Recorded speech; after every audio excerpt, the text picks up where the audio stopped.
Hello, Kerala university 4th semester degree കുട്ടികൾക്കായിട്ടുള്ള global voices and cultures എന്ന ടെക്സ്റ്റിലെ 3ാമത്തെ ലെസണാണ് നോക്കുന്നത്. അതൊരു പോയമാണ് telephone conversation. Writer Wole Soyinka. Poem വായിക്കുന്നതിന് മുൻപേ നമുക്ക് ഓതറിനെ കുറിച്ച് ഒരു ഇൻട്രൊഡക്ഷൻ നോക്കാം. അക്കിൻ വെൻഡെ ഒലുവോലി ബാബിറ്റിൻ്റെ Soyinka, known as Wooly Soyinka, earned his reputation as a poet, playwright and novelist. Wole Soyinka ജനിക്കുന്നത് 1934 അദ്ദേഹം ഒരു നൈജീരിയൻ പോയറ്റാണ്, പ്ലേറൈറ്റാണ്, നോവലിസ്റ്റാണ്. അദ്ദേഹത്തിൻ്റെ ഫുൾ നെയിം ഇങ്ങനെയാണ്: അക്കിൻവൻഡെ ഒലുവോലി ബാബിറ്റിൻ്റെ സോയിങ്ക. അദ്ദേഹം അറിയപ്പെടുന്നത് വൂലി സോയിങ്ക എന്ന പേരിലാണ്. അദ്ദേഹം ജനിച്ചത് നൈജീരിയയിലെ യോരുബ ഫാമിലിയിലാണ്. അതൊരു വെസ്റ്റ് ആഫ്രിക്കൻ എത്നിക് ഗ്രൂപ്പാണ്. He one the Nobel prize four literature in 1986, becoming the first African to win it. 1986 അദ്ദേഹത്തിന് ലിറ്ററേച്ചറിനായിട്ടുള്ള നൊബേൽ പ്രൈസ് കിട്ടുന്നു. നൊബേൽ പ്രൈസ് ലഭിക്കുന്ന ഫസ്റ്റ് ആഫ്രിക്കനും വൂലി സോയിങ്ക ആയിരുന്നു. He was educated in Nigeria and London. അദ്ദേഹത്തിൻ്റെ വിദ്യാഭ്യാസം നൈജീരിയയിലും ലണ്ടനിലുമായിട്ടാണ് നടന്നത്. ലണ്ടനിലെ അദ്ദേഹത്തിൻ്റെ വിദ്യാഭ്യാസത്തിന് ശേഷം അദ്ദേഹം കുറച്ചു കാലം അവിടെ തന്നെയുള്ള ലണ്ടനിലുള്ള തന്നെ റോയൽ കോർട്ട് തിയേറ്ററിൽ കുറച്ചു കാലം അദ്ദേഹം വർക്ക് ചെയ്യേണ്ടായി. On his return he became actively involved in Nigeria's struggle for independence, editing journals and teaching drama. ലണ്ടനിൽ നിന്നും തിരിച്ച് നൈജീരിയയിൽ എത്തിയതിനു ശേഷം അദ്ദേഹം നൈജീരിയയിലെ സ്വാതന്ത്ര്യ സമരങ്ങളിൽ വളരെ ആക്റ്റീവായിട്ട് പങ്കെടുത്തു.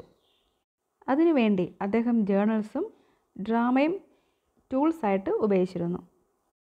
ബ്രിട്ടീഷ് കൊളോണിയൽ റൂളിൽ ആയിരുന്ന നൈജീരിയയെ രക്ഷപ്പെടുത്തുന്നതിനായിട്ട് അല്ലെങ്കിൽ സ്വാതന്ത്ര്യം നേടുന്നതിനായിട്ട് അദ്ദേഹം ഹാർഡ് വർക്ക് ചെയ്തു. He was imprisoned during the Nigerian civil war. അതിൻ്റെ ഫലമായിട്ട് അദ്ദേഹത്തിന് ഇംപ്രിസൺമെൻറ്റ് നേരിടേണ്ടി വന്നു. His literary productions during this time were marked by a strong criticism of the Nigerian government. ഈ സമയത്ത് അദ്ദേഹത്തിൻ്റെ ലിറ്റററി വർക്ക്സുകളെല്ലാം തന്നെ നൈജീരിയൻ ഗവൺമെൻറ്റിനെ ക്രിട്ടിസൈസ് ചെയ്യുന്ന രീതിയിലുള്ളതായിരുന്നു. പ്രത്യേകിച്ചും നൈജീരിയയിലെ മിലിറ്ററി ഡിക്റ്റേറ്റേഴ്സിനെയും അതുപോലെ പൊളിറ്റിക്കൽ ടിറണീസും അദ്ദേഹം എതിർത്തിരുന്നു. Soyinka's plays often portray the conflicts between tradition and modernity. അദ്ദേഹത്തിൻ്റെ ഡ്രാമകൾ കൂടുതലും കൈകാര്യം ചെയ്തിരുന്നത് ട്രഡീഷനും മോഡേണിറ്റിയും തമ്മിലുള്ള കോൺഫ്ലിക്റ്റ് ആയിരുന്നു. അദ്ദേഹം ജനിച്ചത് ഒരു ക്രിസ്ത്യൻ ബിലീഫ് ഉള്ള ഒരു ഫാമിലിയിലായിരുന്നു എങ്കിലും അദ്ദേഹം പിന്നീട് ഒരു അതെയിസ്റ്റ് ആകുകയായിരുന്നു. The lion and the jewel, a dance of the forest, the strong breed, death and the king's horseman are some of his famous plays. അദ്ദേഹത്തിൻ്റെ വളരെ ഫേമസ് ആയിട്ടുള്ള ഡ്രാമ ഇതൊക്കെയാണ്: the lion and the jewel, a dance of the forest, the strong breed, death and the king's horseman. ഈ പറഞ്ഞ അദ്ദേഹത്തിൻ്റെ famous ആയിട്ടുള്ള plays ആയിരുന്നു. His poetry collections include a shuttle in the crypt and Mandela's earth and other poems. അദ്ദേഹത്തിൻ്റെ 2 poetry collections ഇതാണ്: a shuttle in the crypt publish ചെയ്തത് 1971 രണ്ടാമത്തേത് Mandela's earth and other poems അത് പബ്ലിഷ് ചെയ്തത് 1988. Telephone conversation appeared in modern poetry from Africa. നമുക്ക് പഠിക്കാനായിട്ടുള്ള telephone conversation എന്ന poem publish ചെയ്തത് 1963. ആ പോയം അപ്പിയർ ചെയ്തത് അദ്ദേഹത്തിൻ്റെ കളക്ഷനായിട്ടുള്ള മോഡേൺ പോയട്രി ഫ്രം ആഫ്രിക്കയിലാണ്. പോയത്തിൻ്റെ ഇൻട്രൊഡക്ഷൻ നോക്കാം. The theme of the poem telephone conversation, as the title indicates, is a conversation over phone between a West African man and a white landlady. It focuses on racial discrimination. The man inquires about the location, price, and amenities available in the apartment to be rented. He does not want to travel there in vain. Everything being agreeable, he confesses he is black. The lady is eager to know more about him and asks him details. The speaker senses racism behind the question and decides to mock her.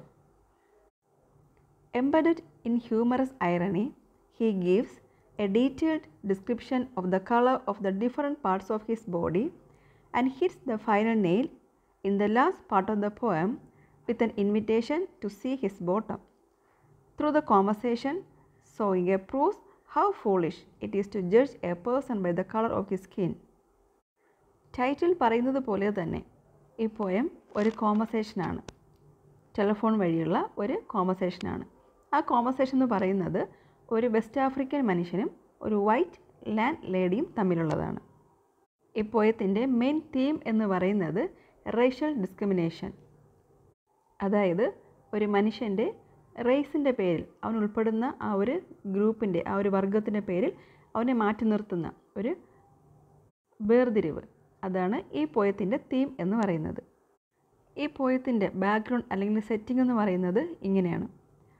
ഒരു west African മാൻ, അതായത് ഒരു കറുത്ത വർഗ്ഗക്കാരനായ ഒരു മനുഷ്യൻ ഒരു white land ലേഡിയെ വിളിക്കുന്നു. ഒരു room അല്ലെങ്കിൽ ഒരു അപ്പാർട്ട്മെൻറ്റ് വാടകയ്ക്ക് എടുക്കുന്നതിനാണ് ആ ഒരു ടെലിഫോൺ കോൺവെർസേഷൻ നടത്തുന്നത്. അവർ കുറച്ച് സംസാരിച്ച് കഴിഞ്ഞപ്പോഴേക്കും അദ്ദേഹത്തിന് മനസ്സിലായി റെൻറ്റ് ഒരു പ്രശ്നമല്ല, അപ്പാർട്ട്മെൻറ്റ് ഇരിക്കുന്ന സ്ഥലം അതും ഒരു വിഷയമല്ല, എല്ലാ കാര്യങ്ങളും ഓക്കെയാണ്, പെർഫെക്റ്റാണ്. എല്ലാം എഗ്രിയബിൾ ആയ സ്ഥിതിക്ക് അദ്ദേഹം ഒരു കാര്യം കൺഫസ് ചെയ്യുന്നു. എന്തെന്നാൽ ഹീസ് ബ്ലാക്ക്, അദ്ദേഹം ഒരു കറുത്ത വർഗ്ഗക്കാരനാണ്. അദ്ദേഹം അത് പറയാൻ കാരണം ബാക്കി എല്ലാ കാര്യങ്ങളും പെർഫെക്റ്റ് ആണെങ്കിലും ഈ ഒരു കാരണം പറഞ്ഞ് ആ റൂം അല്ലെങ്കിൽ അപ്പാർട്ട്മെൻറ്റ് അദ്ദേഹത്തിന് റെൻറ്റിന് കൊടുത്തില്ല എങ്കിൽ അദ്ദേഹം അതുവരെ പോകുന്ന ആ ഒരു ജേണി അത് വേസ്റ്റായി പോകും. അത് ഒഴിവാക്കാനായിട്ടാണ് അദ്ദേഹം ഇങ്ങനെ പറയുന്നത്, അദ്ദേഹം ബ്ലാക്ക് ആണെന്ന്. അദ്ദേഹം ബ്ലാക്ക് ആണെന്ന് കേട്ടപ്പോഴേക്കും ആ സ്ത്രീ കൂടുതൽ ഈഗറാവുന്നു, കൂടുതൽ അദ്ദേഹത്തെക്കുറിച്ച് അറിയാനായിട്ട് അവർ ആകാംക്ഷ കാണിക്കുന്നുണ്ട്. പക്ഷേ അവരുടെ ഓരോ ചോദ്യം കേട്ട് കഴിയുമ്പോഴേക്കും അദ്ദേഹത്തിന് അതിൻ്റെ പിന്നിലുള്ള ആ ഒരു റേസിസം മനസ്സിലാകുന്നുണ്ട്. അതുകൊണ്ട് തന്നെ അദ്ദേഹം ആ സ്ത്രീക്ക് അവരർഹിക്കുന്നതായ രീതിയിലുള്ള മറുപടിയാണ് കൊടുക്കുന്നത്.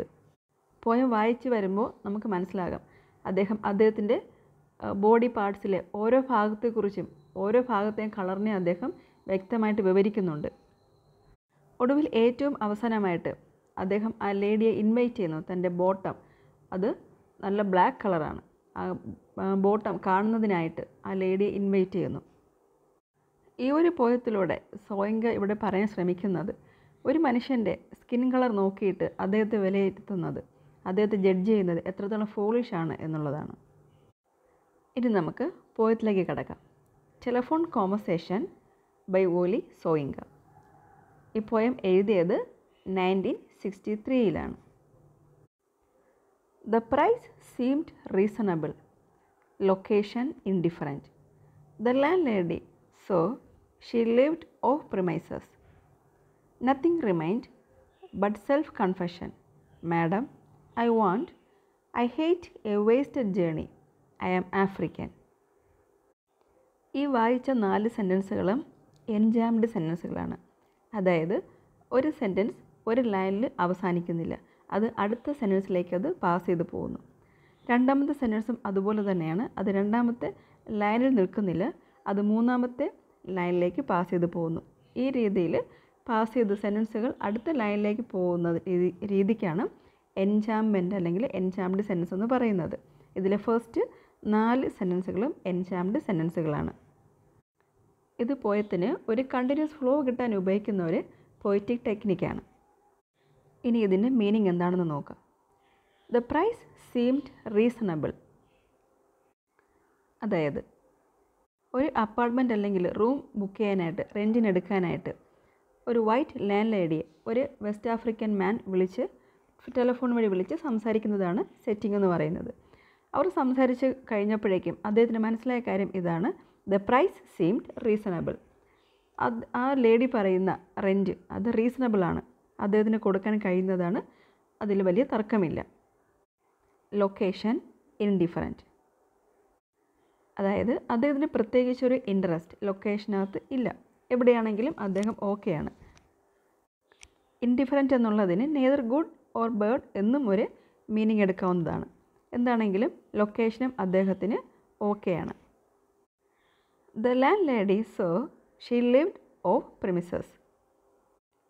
ലാൻഡ് ലേഡി അദ്ദേഹത്തിന് വാക്ക് കൊടുക്കുന്നു, അവർ താമസിക്കുന്നത് ആ ബിൽഡിങ്ങിൻ്റെ അടുത്തല്ല, കുറച്ച് അകലെയാണ്. അതായത് അവരെ കൊണ്ടും വേറെ ശല്യമൊന്നും ഉണ്ടാകില്ല. Nothing remained. ഇനി ഒന്നും പ്രത്യേകിച്ച് അങ്ങോട്ടും ഇങ്ങോട്ടും പറയാനായിട്ട് ബാക്കിയില്ല. But self confession. എന്നാൽ അദ്ദേഹത്തിന് ഒരു കാര്യം കൺഫസ് ചെയ്യാനുണ്ട്. ഒരു ക്രൈം ചെയ്യുമ്പോഴാണ് ആരെങ്കിലും കൺഫസ് ചെയ്യുക എന്ന് പറയുന്നത്. ആ തെറ്റ് സമ്മതിക്കുക. ഇവിടെ അദ്ദേഹം ചെയ്ത തെറ്റ് എന്താണെന്ന് നോക്കാം. Madam, I hate a wasted journey. I am African. അദ്ദേഹം ചെയ്ത ക്രൈം ഇതാണ്. He's an African. അദ്ദേഹം ഒരു ആഫ്രിക്കനാണ്. അതുകൊണ്ട് തന്നെ അദ്ദേഹം ഒരു വാണിംഗ് കൊടുക്കുകയാണ്. I hate a wasted journey. ഞാൻ അവിടെ വരെ വെറുതെ വരുന്നതിൽ എനിക്ക് താല്പര്യമില്ല. സൈലൻസ്. അദ്ദേഹത്തിൻ്റെ കുമ്പസാരം കേട്ടതിന് ശേഷം ആ ലാൻഡ് ലേഡി ഒന്നും മിണ്ടുന്നില്ല. സൈലൻസ് ആണ്. ആ സൈലൻസിനെ ഇങ്ങനെയാണ് പറയുന്നത്. Silenced transmission of pressurised good breeding.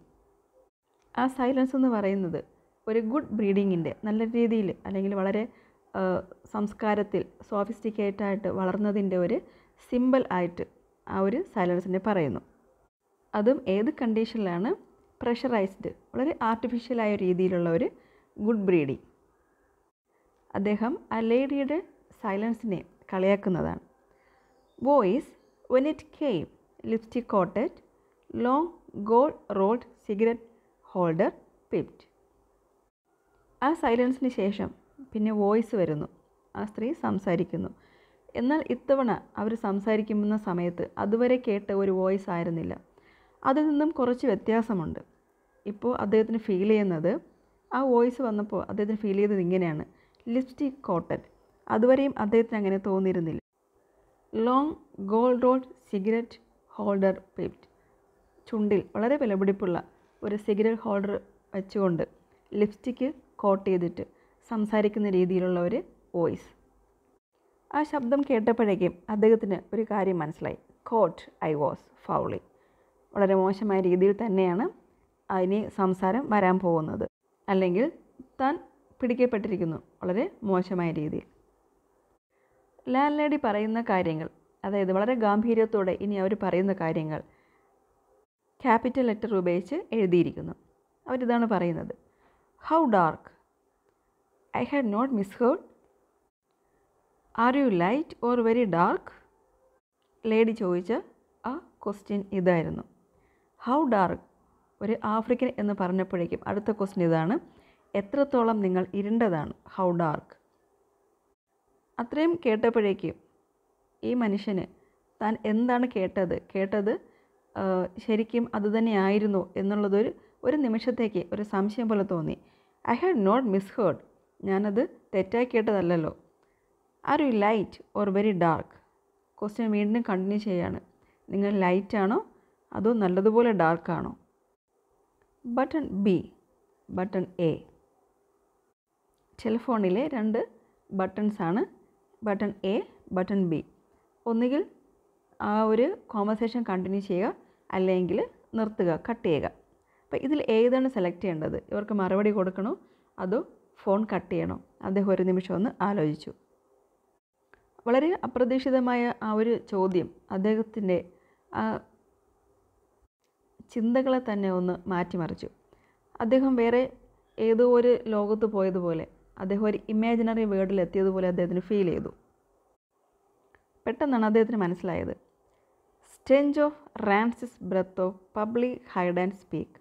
Red booth, red pillar box, red double tiered omnibus, squelching tar. It was real. അദ്ദേഹം ഒന്ന് ചുറ്റും നോക്കി. താൻ നിൽക്കുന്ന ആ സ്ഥലം അതൊരു പബ്ലിക് ഹൈഡ് ആൻഡ് സ്പീക്കാണ്, ഒരു ടെലഫോൺ ബൂത്താണ്. റെഡ് ബൂത്ത് കാണുന്നുണ്ട്. ടെലഫോൺ ബൂത്തിൻ്റെ കളർ അദ്ദേഹം നോട്ടീസ് ചെയ്തു. റിയലാണ്. ഒരു റെഡ് പില്ലർ ബോക്സ് കാണുന്നുണ്ട്, പോസ്റ്റ് ബോക്സ് കാണുന്നുണ്ട്. അതുപോലെ തന്നെ ഒരു red coloured double tired bus അദ്ദേഹം കാണുന്നുണ്ട്. ആ ബസ് റോഡിലെ ടാറിനെ ഞെരിഞ്ഞ് അമർത്തിക്കൊണ്ട് അത് കടന്നു പോകുന്നു. എല്ലാം റിയലാണ്. അപ്പോൾ താൻ സ്വപ്നം കാണുകയല്ല, വേറൊരു ലോകത്തുമല്ല, താൻ കേട്ടതും റിയലാണ്. താനൊരു റിയൽ വേൾഡിലാണ് എന്ന് അദ്ദേഹത്തിന് മനസ്സിലാക്കാനായിട്ട് ഉപകരിച്ച കാര്യങ്ങൾ ഇതൊക്കെയാണ്. ആ ടെലിഫോണിനകത്ത് വരുന്ന ആ ബട്ടൺ എ, ബട്ടൺ ബി, അതുപോലെ അവിടെ തങ്ങി നിൽക്കുന്ന ആ ഒരു വല്ലാതൊരു ഗന്ധം, ആ red colour booth, pillar box, അതുപോലെ ഓംനിബസ്, ഇതൊക്കെ കണ്ടപ്പോഴാണ് അദ്ദേഹത്തിന് കാര്യം റിയലാണെന്നുള്ളത് മനസ്സിലാകുന്നത്. ഈ റെഡ് കളറിന് അതൊരു സിമ്പലാണ്. അദ്ദേഹത്തിൻ്റെ കണ്ണുകൾ നിറഞ്ഞു നിന്ന ആ ഒരു ദേഷ്യം, നമ്മൾ ശരിക്കും ദേഷ്യം എന്നുള്ളത് റെഡ് കളറാണ് അത് സിമ്പലൈസ് ചെയ്യുന്നത്. അതിൻ്റെ ഒരു സിമ്പിളായിട്ട് നമുക്കിവിടെ പറയാവുന്നതാണ്. ഷെയിംഡ് ബൈ ഇൽ mannered silence, surrender, pushed dumbfounded men to beg simplification. Considerate she was, varying the emphasis. ഈ ചോദ്യം കേട്ട് അദ്ദേഹം സൈലൻ്റായി. അദ്ദേഹത്തിൻ്റെ സൈലൻസ് എന്ന് പറയുന്നത്, അദ്ദേഹം ഒന്നും മിണ്ടാതെ നിൽക്കുന്നത്, അതിനെക്കുറിച്ച് ആലോചിച്ചപ്പോൾ അദ്ദേഹത്തിന് തന്നെ ഷെയിംഫുള്ളായിട്ട് തോന്നി. അതൊരു ഇൽമാനറാണ്. എന്നാൽ ആ സ്ത്രീ വളരെ കൺസിഡറേറ്റ് ആയിരുന്നു. ഇദ്ദേഹം മിണ്ടാതെ നിൽക്കുന്നത് കണ്ടിട്ട് അവർ ഒന്നുകൂടെ ഒന്ന് സിംപ്ലിഫൈ ചെയ്ത് ആ ക്വസ്റ്റ്യൻ വീണ്ടും ചോദിച്ചു. ആ ക്വസ്റ്റ്യൻ്റെ എംഫസിസ് ഒന്ന് മാറ്റി വീണ്ടും ആ ക്വസ്റ്റ്യൻ റിപ്പീറ്റ് ചെയ്യുന്നു. Are you dark or very light? ഇതായിരുന്നു ആ ലേഡി രണ്ടാമത് ചോദിച്ചത്. ആദ്യം ചോദിച്ചത് are you light or very dark എന്നുള്ളതായിരുന്നു. എംഫസിസ് മാറ്റി വീണ്ടും ചോദിച്ചത് ഇങ്ങനെയാണ്, are you dark or very light? നിങ്ങൾ തീരെ ഇരുണ്ടതാണോ അതോ ലൈറ്റാണോ? Revelation came. You mean like plain or milk chocolate? അദ്ദേഹത്തിന് ആ ക്വസ്റ്റ്യൻ്റെ മീനിങ് നല്ലതുപോലെ മനസ്സിലായി. അദ്ദേഹത്തിന് അത് ക്ലിയറായി. ഒരു റെവലേഷൻ അദ്ദേഹത്തിന് കിട്ടി. അദ്ദേഹം ചോദിക്കുന്നത് ഇങ്ങനെയാണ് തിരിച്ച് ലേഡിയോട്, നിങ്ങൾ ഉദ്ദേശിക്കുന്നത് പ്ലെയിൻ ചോക്ലേറ്റിൻ്റെ നിറമാണോ അതോ മിൽക്ക് ചോക്ലേറ്റിൻ്റെ നിറമാണോ എന്നാണോ? Her accent was clinical, crushing in its light impersonality, rapidly wavelength adjusted. I chose West African sepia, and as afterthought, down in my passport. Silence for spectroscopic flight of fancy, till truthfulness changed her accent. A white landladyയുടെ accent അത് വളരെ ക്ലിനിക്കലായിരുന്നു. അതായത് ഒട്ടും feeling ഇല്ലാത്ത, ആരോടും ഒരു പരിഗണനയില്ലാത്ത ഒരു മാനറാണ് ആ ലേഡിക്കുണ്ടായിരുന്നത്. ആ മനുഷ്യൻ ഒന്നുകൂടെ തൻ്റെ വേവ് ലെങ്ത് അഡ്ജസ്റ്റ് ചെയ്തിട്ട് അദ്ദേഹം ഇങ്ങനെ പറഞ്ഞു, വെസ്റ്റ് ആഫ്രിക്കൻ സെപ്പിയെ, അതായത് ഒരു റെഡിഷ് ബ്രൗൺ നിറമുള്ള കളർ. അദ്ദേഹം ഒന്നുകൂടെ ചിന്തിച്ചിട്ട് ഇങ്ങനെ പറഞ്ഞു, ഡൗൺ ഇൻ മൈ പാസ്പോർട്ട്, അത് പാസ്പോർട്ടിലുണ്ട്. വീണ്ടും സൈലൻസ്. വളരെ സൈലൻ്റായി ആ ലേഡി വീണ്ടും ചിന്തിക്കുകയായിരുന്നു, എന്താണ് ഈ വെസ്റ്റ് ആഫ്രിക്കൻ സെപ്പിയെ വരുന്ന അല്ലെങ്കിൽ അങ്ങനെയുള്ള ആൾക്കാരുടെ കളർ എന്തായിരിക്കും. വളരെ സ്പെക്ട്രോസ്കോപ്പിക്കായിട്ട്, അതായത് കളറുകൾ വേർതിരിച്ചറിയാനായിട്ട് ഉപയോഗിക്കുന്ന ഒരു എക്യുപ്മെൻറ്റാണ് സ്പെക്ട്രോസ്കോപ്പി. അപ്പോൾ അത് ഉപയോഗിച്ച് കളറുകൾ തിരിച്ചറിയുന്ന അത്രയും വേഗത്തിൽ ആ സ്ത്രീ ആ നിറങ്ങളുടെ ലോകത്തിങ്ങനെ പരതുകയാണ്. ഏതായിരിക്കും ആ കളർ? ആ ലേഡി വീണ്ടും തൻ്റെ ആക്സെൻറ്റ് ഒന്ന് മാറ്റിയിട്ട് വളരെ ഹാർഡായിട്ട് അവർ വീണ്ടും ചോദിക്കുകയാണ്, hard on the mouthpiece, what's that? Conceding, don't know what that is, like brunette. ഈ വെസ്റ്റ് ആഫ്രിക്കൻ സെപ്പിയെ അതെന്താണെന്നുള്ളത് ആ ലേഡിക്ക് അറിയില്ല. അവർ വളരെ ഓപ്പണായിട്ട് ചോദിക്കുകയാണ്, വാട്ട് ഇസ് ദാറ്റ്? അതെന്താണ്? അവർ അഡ്മിറ്റ് ചെയ്യുന്നുണ്ട് അവർക്കത് അറിയില്ല എന്നുള്ളത്. Don't know what that is, അതെന്താണെന്ന് അറിയില്ല. ഓദർ തിരിച്ച് പറഞ്ഞു കൊടുക്കുകയാണ്, ലൈക്ക് ബ്രൂണറ്റ്. ബ്രൂണറ്റ് എന്ന് പറയുന്നത് ഡാർക്ക് ബ്രൗൺ കളറാണ്, ബ്രൂണറ്റ് കളറാണ് എന്നുള്ളത് ഇദ്ദേഹം അങ്ങോട്ട് എക്സ്പ്ലെയിൻ ചെയ്യുന്നു. ആ സമയത്ത് ലേഡിയുടെ അടുത്ത ക്വസ്റ്റ്യൻ ഇങ്ങനെയാണ്, ദാറ്റ്സ് ഡാർക്ക് ഈസിൻറ്റ് ഇറ്റ്? അത് നല്ലതുപോലെ ഇരുണ്ടതല്ലേ? അദ്ദേഹം ഇങ്ങനെ മറുപടി പറയുന്നു, നോട്ട് ആൾ ടുഗദർ, എല്ലാ ഭാഗവും അല്ലെങ്കിൽ മുഴുവനായും ഡാർക്കല്ല. അദ്ദേഹം ഇനി എക്സ്പ്ലെയിൻ ചെയ്ത് കൊടുക്കുകയാണ്, facially I am brunette, but madam you should see the rest of me. Palm of my hand, soles of my feet are a peroxide blonde. Friction, caused foolishly, madam, by sitting down, has turned my bottom raven black. അദ്ദേഹം ഓരോ body പാർട്ടായിട്ട് explain ചെയ്യുന്നു, ഓരോ പാർട്ടിനെ colour explain ചെയ്യുന്നു. Facially അദ്ദേഹത്തിൻ്റെ face ഏത് കളറാണ്? I am ബ്രൂണറ്റ്, നല്ലതുപോലെ ഡാർക്കാണ്. എന്നാൽ നിങ്ങൾ അങ്ങനെയല്ല madam, you should see the rest of me, എൻ്റെ ശരീരത്തിൻ്റെ ബാക്കി ഭാഗങ്ങൾ നിങ്ങൾ കാണണം.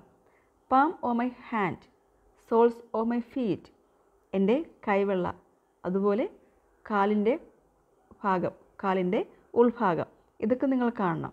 ആർ എ പെറോക്സൈഡ് ബ്ലോണ്ട്, വളരെ പെയിൽ ആയിട്ടുള്ള കളറാണ്. അത് ബ്ലീച്ച് ചെയ്തതുപോലെ, ഒരു പെറോക്സൈഡ് ഉപയോഗിച്ച് ബ്ലീച്ച് ചെയ്തതുപോലെ വളരെ പെയിലാണ്. എന്നാലോ friction cause foolishly madam by sitting down has turn my bottom raven black. എന്നാൽ ഇരുന്ന് ആ ഒരു ഉരസൽ കൊണ്ട് എൻ്റെ ബോട്ടം ഭാഗം അത് വളരെ ഡാർക്കായിട്ട്, റാവൻ പോലെ ഒരു വളരെ ഡാർക്കായിട്ടുള്ള ഒരു പക്ഷിയാണ് റാവൻ, ആ ഒരു കളറിലോട്ട് അത് മാറിപ്പോയിരിക്കുന്നു. One moment madam, sensing her receiver rearing on the thunderclap. About my ears madam, I pleaded, wouldn't you rather see for yourself. തൻ്റെ ബോഡി പാർട്സ് എക്സ്പ്ലെയിൻ ചെയ്ത് കഴിഞ്ഞപ്പോഴേക്കും അദ്ദേഹത്തിന് മനസ്സിലായി, ഉടൻ മറുസൈഡിൽ നിന്ന് ആ ഒരു ഫോൺ വയ്ക്കുന്ന ഒരു തണ്ടർ സൗണ്ട് കേൾക്കും എന്നുള്ളതിന് ഉറപ്പായിരുന്നു. അത് മനസ്സിലാക്കിയിട്ട് തന്നെ അദ്ദേഹം വീണ്ടും ആ ലേഡിയോട് പറയുകയാണ്, മാഡം അദ്ദേഹം റിക്വസ്റ്റ് ചെയ്യുന്നു, നിങ്ങൾക്ക് wouldn't you rather see for yourself, നിങ്ങൾക്ക് സ്വയം ഇത് വന്നൊന്ന് കാണണ്ടേ. ആ സ്ത്രീക്ക് ഇതിലും നല്ലൊരു മറുപടി അദ്ദേഹത്തിന് കൊടുക്കാനില്ല. സോ ഈ പർട്ടിക്കുലർ പോയത്തിലൂടെ ഓതർ ഉദ്ദേശിക്കുന്നത് ഒരു മനുഷ്യൻ്റെ സ്കിൻ കളർ നോക്കിയിട്ട് അവനെ വിലയിരുത്തുന്നത് എത്രത്തോളം പരിതാപകരമാണ്. ഈ ഒരു മെസ്സേജാണ് അദ്ദേഹം ഈ പോയത്തിലൂടെ നമുക്ക് തരുന്നത്. ഇതിൻ്റെ മെയിൻ തീം എന്ന് പറയുന്നത് റേഷ്യൽ ഡിസ്ക്രിമിനേഷൻ അല്ലെങ്കിൽ റേസിസമാണ്. അതുപോലെ ഈ പോയത്തിനകത്ത് റിപ്പീറ്റ് ചെയ്ത് വരുന്നൊരു കളറാണ് റെഡ്. അത് അദ്ദേഹത്തിൻ്റെ ആ ഒരു ദേഷ്യവും അദ്ദേഹത്തിൻ്റെ ആങ്കർ സൂചിപ്പിക്കാൻ ഉപയോഗിക്കുന്ന ഒരു സിമ്പലാണ്. സോ ഈ പോയം റിപ്പീറ്റ് ചെയ്ത് വായിക്കുക, മറ്റ് സോഴ്സുകളിൽ നിന്നും കൂടുതൽ പോയിൻറ്റ്സ് കണ്ടെത്തി എഴുതുക. ഇത്രയും മനസ്സിലായെന്ന് വിചാരിക്കുന്നു. Thank you.